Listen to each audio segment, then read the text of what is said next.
2 రోజులు ఇక్కడ నువ్వు తీసుకొచ్చి 2 నెలలు అవుతుంది. 2 నెలలు గతి లేదు. కాంట పెట్టు అంటే నెల దాటిచ్చారు. కాంట పెట్టాక నెల అయింది. ఇప్పుడు ఇంకా 4-5 రోజులు అయినా పోయేటట్టేలే.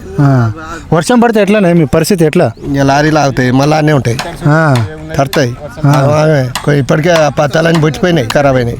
పట్టించుకునేటోళ్ళే లేరు. అమ్మాలోళ్ళు అయితే వాళ్ళే రాజ్యమైంది. ఇంకా చెప్పాలంటే గవర్నమెంట్ ఏం చెప్తున్నంటే, ముఖ్యమంత్రి ఏం చెప్తున్నంటే రైతుల పట్ల మొత్తం కొనుగోలు చేస్తున్నాం, ప్రతి గింజ కొంటున్నాం, మద్దతు ధరతో కొంటున్నాం అని చెప్తున్నారు. ఏది కొట్టకుండా తిట్టకుండా హోటల్ బిసినట్టున్నది. పోసింది గిన్ని రోజులు అయిందంటే ఏ చక్కగా లేదా. ఏం చెప్తాం, ఈ రైతులు రాజ్యం వాడే. బత్త ఎత్తే రూపాయి, బత్త తీస్తే రూపాయి అన్నట్టే ఉన్నాయి. సొంత పైసలు పెట్టుకునే చేస్తున్నారు. ఇక బత్తాలు కూడా కొనుక్కొచ్చుకున్నాం, నింపుకున్నాం.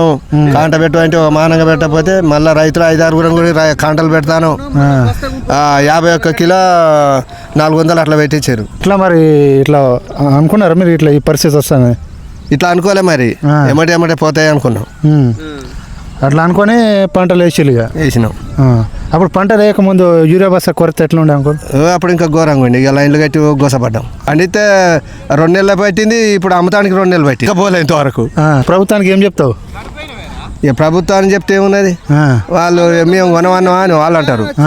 వాళ్ళ కథ అట్లున్నది.